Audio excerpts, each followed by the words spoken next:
This is Newkirk redevelopment precinct, and spawning in the bottom right-hand position, the blue Zerg from ZvT.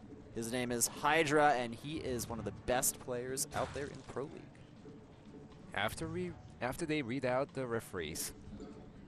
No, dude, I don't want to be mean the Korean casters, because we need to turn to the camera after they read out the referees. Well, spawning on the bottom right position, playing for WOONJIN Stars as Red Terran. His name is Light. Light, nicknamed the Invisible Terran. But it's not because of his ghost usage or anything like that. It's just that oftentimes he is overseen, but you know, that has actually ended up turning into being kind of his thing, you know? So people are like, who's that guy that's not there? It's got to be Light. You know, that actually also happened because his teammates did that. It's like everyone's like high-fiving, and then Light is like at the end trying to get the last high five, and people just ignored him at the end. They forgot about him. It's like he's there, but he's not there. It's basically the way I see it happening is it's not they don't like Lights. They legitimately forgot he was there. He was like, oh crap, I forgot. It's like I played in the deciding match, guys. Like, sorry, we forgot you were there. I mean, it happened a few times. You could find some clips on that on some Korean websites. I guess I could try to find them and then post it on my Twitter sometime later, I guess. But like I said, I was going to talk about the position that CJ is in. Like, WOONJIN Stars, if they lose today, even if they lose, they can still come back and... They can lose like 5 games in a row and still be okay. But ZvT, if they lose right now, then Samsung Khan is going to, you know, secure their place in 3rd place, and ZvT is going to be 11 and 13. Now, if ZvT does win, I mean, actually, if they win, then they're gonna be in 3rd place, and Samsung Khan is going to be in the 4th place. But you know, we got that little gap in the 2nd place, 3rd place, and 4th place a little bit now compared to what we had previously, where we had like 4 teams tied for 2nd, 3rd, 4th, and 5th. Indeed. Now, focusing a little bit on the game here, we did see a command center first from our Terran player, and also I noticed that Hydra being really smart, scouting for potential proxies before moving back to his main base and building that hatchery. So he went for the hatchery first, both players opting to play greedy builds. You know what's funny? Hydra lost 2 matches in the first week of round 4, and he still made it through the qualifiers. Ooh. Nice. Not bad. So Hydra clearly not affected by that. This is a player that has been proven that he can stand on the main stage and win. He, of course, has a MSL title under him. Here's one thing about ZvT. Seems like they haven't transitioned well that much into Heart of the Swarm with the 2 losses and their key players not doing well. But Hydra, you know, it's a different performance. Like in Pro League, he wasn't doing that well. In Challenge League, he made it through. Yeah. So he could still play this game, man. I mean, some people are saying, just looking at the Pro League record, going like, oh, ZvT is done in Heart of the Swarm. No, they just switched, and they still have a long way to go. Yeah, you know, it could take some of these teams and players a little bit longer than others to properly adjust, but, you know, I'm sure, you know, maybe like next round, I think all of the teams will be fully adjusted to the Heart of the Swarm by then. And next round is when we see which players actually adjusted or not, because it is going to be Winners League. Indeed, Winners League, of course, the all-kill format. You know, we are in the beginning of round 4 still, but the Winners League will be in round 5. Definitely. Now we have a factory finishing up for Light with Reactor, so it's going to be Reactor Hellions, and then let's see what he follows up with. Yeah, we'll have to wait and see here. Maybe he'll go for the Widow Mine play. We have a 3rd command center on the way for Light here, so he's opting to go for, you know, the very greedy play, getting that fast 3rd command center. It's actually pretty hard for Zerg players to punish that nowadays, unless they go for a very all-in-ish build. Well, Hydra is still sitting on 2 bases, so he could try to do something earlier in the game. It's not like he took a really fast 3rd. Whoa, he's taking a hatchery now, so he really can't do anything now. Yeah, I guess he showed you, man. He's like, wait, I better get this 3rd, just as Supernova Maniac's talking about it, just to prove him wrong. SNM is talking about 2 base all-ins. Well, I'm going to go for 3rd hatchery and prove him wrong once again, just like all the other times. All right, we have another gas going down for our CJ player, and some Hellions are moving across the map now. Going to scout for that 3rd base, try to kill off any Zerglings as well, but it looks like this Zergling will get the scout a little bit of information here, but really not much beyond the bunkers and the supply depots. Oh, all he knows is that there's a command center over there with the extra supply depots walling off at the natural. Yeah. So he doesn't know about the third command center, and now Light is going to go for the bio. Really popular choice by Terran players these days is bio plus Widow Mines. Indeed. Back in the Wings of Liberty days, we saw bio siege tank, and sometimes players would even go straight up mech. But in Heart of the Swarm, players have opted to go for Widow Mines over siege tanks. They're just so much more cost efficient, and mech play has unfortunately been pretty debunked now with the addition of the new Heart of the Swarm Zerg units. Oh yeah, especially the Vipers, which can pull the tanks out of position. So that's why people don't go tanks anymore. It's harder to pull the Widow Mines, and it's harder to detect them, actually. You watch that? You like pull the Widow Mine and it explodes in your face. Well, I don't know if the Widow Mine, once you pull the Widow Mine, I actually think it becomes unburrowed. Yeah, but that would be cool if like you like grabbed it and it just like exploded on its own. It would actually perform like a Brood War Widow That would be Mine. like grabbing a Baneling and then trying to kill him with a Zergling, your own Zerglings. Yeah. You know what? That would be cool to see. That'd be pretty neat to see, man. Lair on the way for Hydra, and also Baneling Nest almost done, while Light is trying to harass with the Hellions. Indeed. We're trying to do a little bit of harass here, but unfortunately for Light, no drones to be seen there. Both players going for their 1-1 upgrades. We do have Widow Mines on the way for our Terran player, as well as he's putting down a lot more barracks. Yeah, he could afford this right now because he got a really early third command center up. He knows that his opponent is not going to pressure except few Zerglings around. He does have the Hellions, so he could take the third base right now, and there's not going to be any problems. Just plant some Widow Mines around the base, and you'll be completely safe. But you also have to make sure that they're not too far away from the third base. If not, then the Zerglings can actually surround the third command center. But you also have to be careful that the Widow Mines are not too close to the SCB line or the reverse. The Widow Mines can actually kill your own SCBs. Yes, I love the position, by the way, of that bunker inside the mineral line. But now we have some Zerglings, 1-1, because this is going to complete any second here for our Zerg player. And then I feel like we may see a bit of aggression come out from him, but he has to be aware of the Widow Mines. Seems like he wants to flank the third area with the Zerglings. Now, do we have any reinforcements? Seems like he's just making pure Zerglings and getting a lot of Banelings. That is a lot of Banelings indeed, Supernova Maniac. We have so many, 25 in production here. It looks like we have some Zerglings. They're trying to bait out a few of those Widow Mines. One goes off, and let's see if he can set off another one. Two off. There's 2 more Widow Mines left, though, so they can do a lot of damage to those Banelings. He needs to watch out. The Banelings are actually going to go in that path, so he needs to send a few Zerglings first, and then the Banelings. He's trying to bait out the Hellions out from the third base.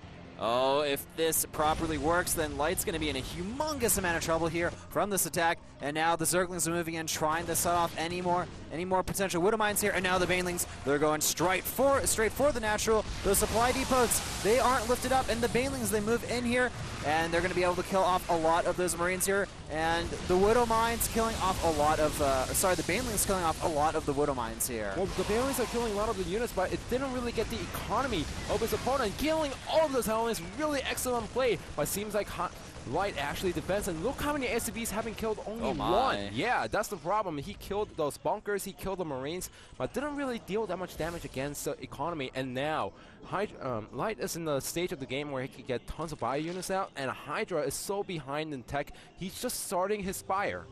Yeah, so his Spire is going to be late. At least, though, Hydra, he has the 1-1 completed. He is going for the 2-2, so you know, things aren't terrible for him, but they're certainly not good right now. He's pretty far behind in supply, 121 to 104, and it looks like Light is planning on moving across the map now, and he wants to apply some pressure, it seems. Oh, he still needs to be careful because that's a lot of Zerglings and few Banelings mixed in. He needs perfect Widow Mine positioning and also really nice macro. If not, then once the units get taken out, the advantage that he has just disappears. Yeah, there's even still one Hellion left in that unit composition. Quite annoying for Zergs to deal with at times. Spire almost complete, 2-2, about halfway done. I have a feeling that Light, he's waiting for his 2-2 to finish before engaging here, and now it looks like he's forced to engage. Amazing surround there, forcing the liftoff there, and you know, Light's units will survive the fight another day, but it looks like the power of this push is going to be reduced by a little bit. Yeah, because of this, now Hydra can take the fourth base. And since he still has a good number of Zerglings and few Banelings getting mixed in, you know, the fourth base is going to be relatively safe as long as he doesn't botch this around on the Terran army. So he's going to be feeling comfortable right now. He forced his Terran player to lift back, lift up the units, and pull out for a few seconds. And now look at this. Light is going to try to go for a drop while attacking from the front. This is the point where the Zerg players really need to start paying attention. If not, if they die to one medevac, then the game can actually turn around and end right there. Sending all of these Zerglings to defend against the drop is nice, but look at this. That's when the Terran player's main army is going to go for the forward base.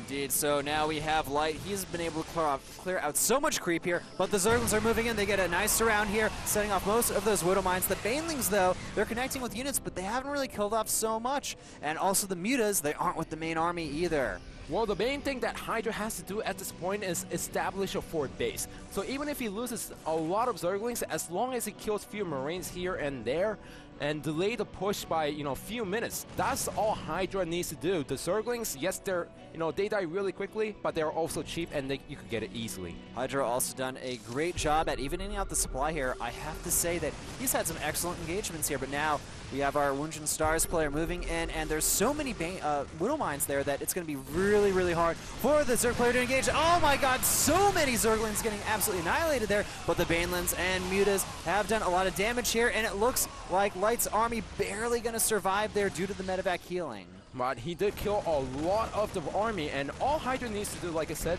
while he's securing the forward base, the crucial thing is he needs to make sure he's getting the tech out.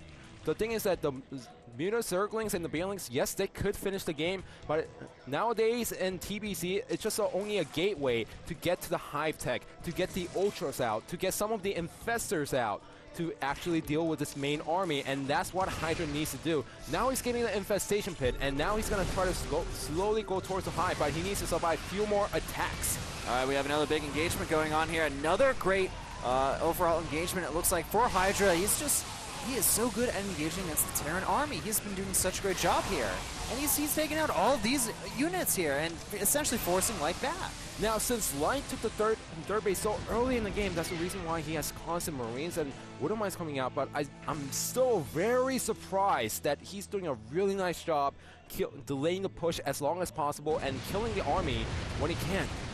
Yeah, so it looks like Light opting to take that fourth base now, realizing that he can't continue these attacks without getting more units. Oh, look at this! Medevac getting sniped off. That's a huge win for Hydra here, and now he has these Zerglings active around the map. Will he go for that third base there? You know, something that Light was lacking throughout the whole game is the Widow Mine drops, and now he's finally doing it, and ironically, one of them was sniped off right away. Now Hydra, he's going to try to go for the turret, and he has enough units to take it out. No, it seems like the SCB repair is not enough. But he is able eventually to get that turret down, but we have a Widow Mine, or sorry, just a Bio Drop moving towards Hydra's main base here. How will he respond against that? He has absolutely nothing to deal with this drop here. But now he scouts it, and we see a line of blue just going inside the main base of Hydra. Hydra's reaction and just engagements this game, I have to say, have been quite impressive. He has not skipped a beat, even though his first attack did not do a lot of damage. After that, he pretty much has just been doing everything just perfectly. Oh yeah, by the way, that wasn't like, he was trying to kill his opponent with that push. He was just trying to buy some time to get transition into third base and into fourth base, but the Widow Mine's killing everything with the Marines. The Widow Mine's killing all of those Mutas there, and now it looks like there's only going to be a few Mutas in this army composition here, but still, the ground army very, very powerful. The biggest issue I want to point out here is that the 3-3 is just about to complete for the Terran player. Zerg is still on 2-2. Yeah, that's going to be a huge problem for Hydra to deal with. Now, if Hydra just get up to, get the Fungals out, get the Ultras out, then, at least he's going to have some breathing room. But that's, 5 minutes into the game, 10 minutes into the game, he still needs to survive. But really amazing surround by Hydra. Hydra moving forward. Oh, those units here. Uh-oh, that Thor caught completely off guard. These Zerglings are just moving right into this Terran army. And once again, Hydra having an amazing engagement. The units are just streaming through and completely tearing apart all of this army. But look at this, at the same time, the main base of Hydra, that hive is completely unguarded. The spawning pool goes down as well, and now there's going to be a period of time where there's going to be no reinforcements essentially from Hydra. At least he saved the hive. That's fantastic news for him after losing so many tech and killing his opponent's main army. Yeah, so Light, although he's not out of this game yet, actually he is ahead in supply, so not doing as bad as previously thought. That drop is actually a huge win for him, but we have the Greater Spire on the way, and these 2 drops going towards that top base could do a lot of damage if Hydra isn't properly prepared for them. Well, Hydra does have a few units around the map, but he didn't actually put an overload on the top position, so he could actually, you know, this could do a lot of damage. It could indeed do a very high amount of damage here, but a lot of the Zerg army is kind of towards the center of the map, moving towards the top area there, so I think Hydra should, in theory, be able to defend against that in time, but that Greater Spire, it is currently, it's naked there. There's no defenses for it. If Light decides to target it down, that could be very bad for him. The Mutas, though, they're moving across the map. They realize the danger here, and I believe that the Mutas will be able to fend off this drop harassment. He was actually trying to go for the Queen, which was not a perfect decision for Light. Actually gets a Queen at the end, but the cost of 2 medivacs. So, Queen at the cost of 2 medivacs and the units in there, I don't think that's really worth it. Hydra also taking 2 more expansions, Light deciding to get a little bit more aggressive on the map once again. And he has the upgrade for the Widow Mines, the Alligator Teeth, or something like that.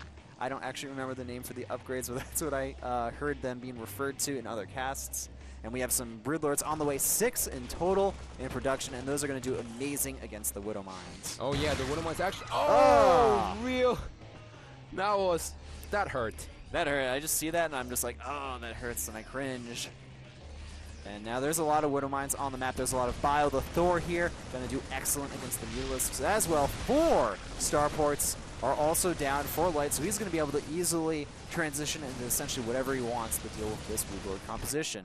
And he loses a hatchery, and what Hydra needs to do is start going for the Ultra. He showed the Broodlords, he has some Broodlords, so he could buy some time to go into the Ultras. Now, does he have the gas? He's sitting on 4 base economy, well, essentially 3 base now because the main is mined out, but look at this, Light is slowly pushing out, and the supply is 190 to 184. I have to say, though, based on the composition of Light's army and his upgrades, he's going to slowly move into Raven Tech here. He's got the Widow Mines all over across the map. He's killed off 2 of the expansions for Hydra, and I don't know, things are not looking too good for this Terran player, or sorry, for the Zerg player. He will get a small victory here, but I mean, once the Ravens are out, there's 4 starports that they can all churn out Vikings. You know, Light has an answer to this eventual air army. Oh yeah, he won the battle, but he's losing the war right now. Look at this drop at the 3rd again, no. And now he could go for the Greater Spire as long as he micros it down. He also has a Widow Mine planted at the 3rd base. Light is just everywhere this entire game here, doing flash-like drops here, and now he's going to be able to get that Greater Spire. There's absolutely nothing that his opponent can do about it. Hydra, I feel like his defenses, they are starting to crumble now. He's even going to lose a lot of these Mutas to this attack here. Fungal going down, he's going to be able to kill off these Marines here, but, you know, he did lose a lot. His main is being dropped to the 3rd base. It looks like that's going to be able to get defended, but just so much consistent harassment here from Light. And the problem now is Hydra doesn't have economy. He pulled all of his drones away just to defend against the Widow Mine. Widow Mine drops the double Metaback, and behind it, Light was able to get up to 4 Ravens. He has up to 11 Marauders against the Ultras that he could have seen, but, you know, we don't have any Ultras. That's what Light expected, because that's what the Zerg players do. Show the Broodlords and then tech into Ultras, so the Terran players are caught off guard. Now, this is a very powerful army from Hydra here, but I feel like the mobility from Light is just, it's going to be too much. You can't be everywhere with the Broodlords. He's been able to abuse it really well throughout the whole game, and look at this.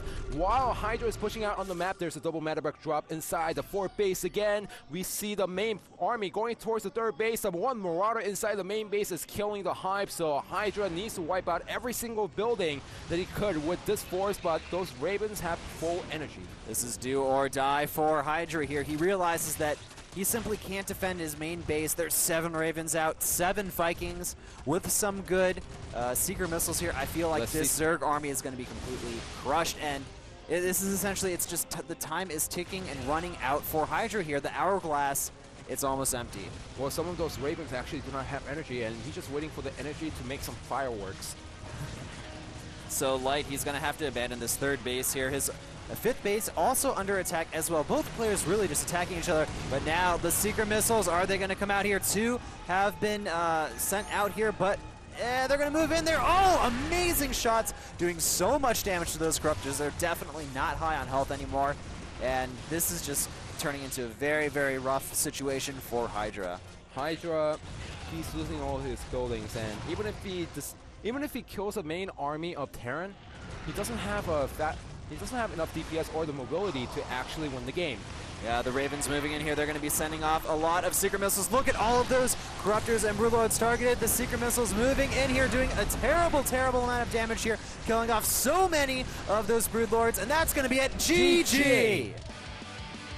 What an intensive game one here. Light essentially on the aggressive attack for the entire game. He was just on the offensive there. Oh yeah, when it comes to TVC, there's that time period when the 11-minute mark hits with the 2 medevacs and few Marauders and Marines. It just like ticks inside the Terran's head. You know, the time, you know, the 11 minutes has passed, and now I'm just gonna keep attacking until the game is over. Exactly. It's like the time has come. Every unit that comes out of this barracks or factory or starport needs to be rallied to my opponent's base, and I'm gonna make something